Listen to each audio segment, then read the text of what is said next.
Assalamualaikum warahmatullahi wabarakatuh. Perkenalkan, nama saya Nisa Hidatul Fitri dengan NIM 2019 115027. Di sini saya akan mengerjakan tugas pengembangan bahan ajar. Nah, untuk media yang saya ambil adalah media PPT audio visual MP4. Tadi saya sudah berkenalan, nama saya Nisa Hidatul Fitri, NIM 2019 115027 dengan mata kuliah pengembangan bahan ajar dan dosen pengampu Bapak Denny Adiputra SPD MPD.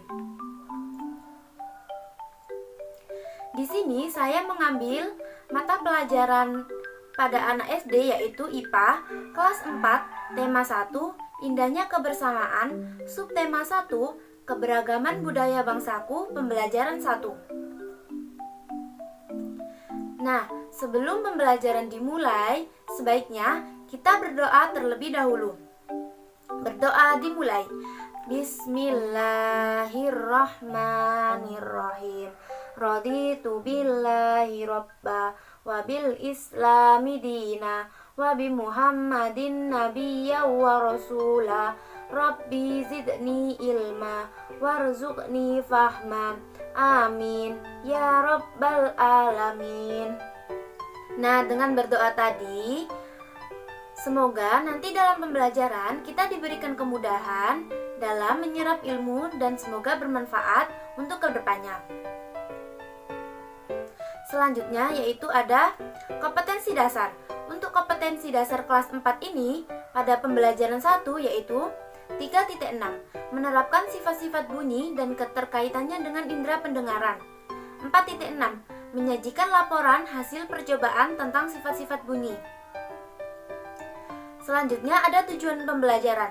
Nah, tujuan pembelajaran ini yang pertama, siswa dapat menjelaskan dan menyebutkan minimal 3 sifat-sifat bunyi dengan benar setelah membaca materi tentang sifat-sifat bunyi. Yang kedua, siswa mampu mengidentifikasi dan menyebutkan 5 macam sumber bunyi berupa alat musik tradisional setelah membaca teks bacaan dengan benar. Yang ketiga, setelah berdiskusi kelompok, peserta didik diharapkan mampu mencontohkan cara menghasilkan sumber bunyi dari beragam benda di sekitar dengan tepat. Dan yang keempat adalah setelah membaca dan melihat gambar, peserta didik mampu menerapkan proses terjadinya bunyi dari sumber bunyi hingga ke indera pendengaran dengan runtut. Selanjutnya, kita akan memasuki pembelajaran pada hari ini yaitu tentang bunyi dan sumber bunyi. Ibu mempunyai pertanyaan mendasar untuk kalian. Dapatkah kalian bertepuk tangan hanya dengan menggunakan satu tangan? Lalu, dapatkah kalian memukul gendang tanpa dipukul? Bisa apa tidak? Apa? Tidak? Ya, benar. Jadi, jawabannya tidak. Mengapa? Ada yang tahu? Tidak ada.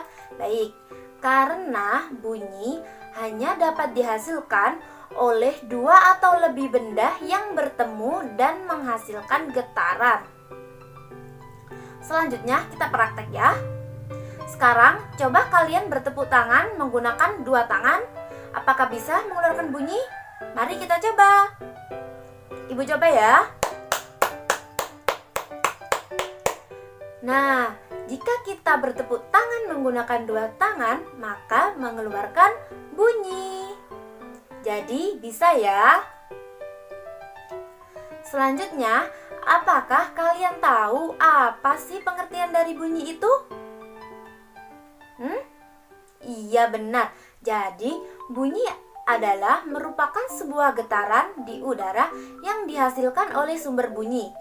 Nah, indera yang digunakan untuk mendengar bunyi adalah telinga. Benar sekali, pinter. Selanjutnya, ada syarat-syarat terjadinya bunyi. Kalian tahu apa? Tidak tahu? Baik. Yang pertama, adanya benda yang bergetar. Yang kedua, adanya udara yang menghantarkan bunyi. Dan yang ketiga, adanya indera yang menerima getaran dari sumber bunyi. Selanjutnya ada sumber bunyi. Ada yang tahu sumber bunyi itu apa? Nggak tahu? Ya baik, jadi di sini Ibu jelaskan ya bahwa sumber bunyi adalah benda yang dapat menghasilkan bunyi serta dapat dibedakan caranya dalam menghasilkan bunyi. Lalu ada macam-macam sumber bunyi. Jadi di sini Ibu mempunyai gambar. Nah, ada yang tahu di sini ada gambar apa saja? Ya, benar. Ada gendang, ada seruling, ada kecapi, ada biola, dan lainnya. Nah, sekarang Ibu akan memberi contoh kepada kalian cara memainkan alat musik yang berbeda-beda. Gendang, yang pertama ada gendang. Kita perhatikan. Gendang berbunyi apabila Ya benar, jadi gendang ini akan berbunyi jika gendang tersebut dipukul. Yang kedua ada angklung. Nah, angklung dapat mengeluarkan bunyi jika digoyangkan. Selanjutnya ada kecapi. Kecapi dapat mengeluarkan bunyi jika Iya benar, pinter sekali, dipetik. Yang kedua ada seruling. Seruling mengeluarkan bunyi jika ditiup. Iya, pinter sekali. Nah, selanjutnya Ibu memberi tugas kepada kalian. Tulislah nama alat musik tradisional yang lain yang kamu ketahui. Jelaskan alat musik tersebut, cara memainkannya, serta cara terjadinya bunyi pada alat tersebut ya. Misal di sini Ibu punya contoh. Yang pertama suling. Alat musiknya berupa suling. Daerah asal dari Jawa Barat dan cara memainkan dan cara menghasilkan bunyi adalah suling ini dimainkan dengan cara ditiup sehingga menimbulkan getaran di udara dalam suling. Nah, getaran tersebut menghasilkan bunyi. Jangan lupa ya nanti kerjakan. Selanjutnya kita akan melanjutkan materi yaitu tentang apa? Tentang bunyi dapat merambat melalui media perantara. Jadi di sini Ibu akan menjelaskan ya. Untuk yang pertama yaitu bunyi dapat merambat melalui udara. Nah, di sini ada gambar lonceng. Ya. Nah, saat lonceng digerakkan, maka kita dapat mendengarkan bunyi dari lonceng tersebut. Lalu bunyi merambat melalui udara ya, dan bunyi tidak dapat merambat di ruang hampa udara. Yang kedua ada bunyi merambat melalui benda padat.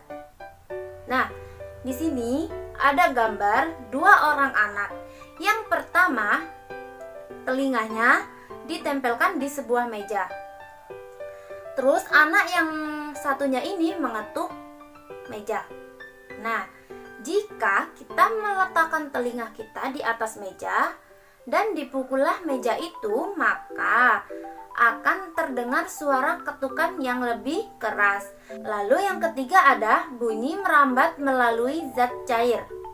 Nah, di sini ada gambar seorang anak, ada kayak corong, lalu bak sama batu. Nah, jika kita memasukkan corong ke dalam ember yang telah kita isi air sehingga bagian bawahnya itu terendam. Jika diketuk salah satu sisi ember dengan menggunakan batu secara perlahan, maka akan terdengar suara ketukan. Apakah anak-anak mau mencoba? Apa mau mencoba? Nanti kalau mau mencoba bisa dipraktekkan di rumah ya.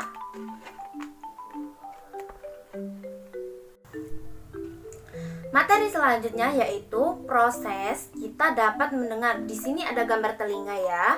Jadi kita mendengar itu ada prosesnya. Di sini Ibu mempunyai video tentang proses kita dapat mendengar.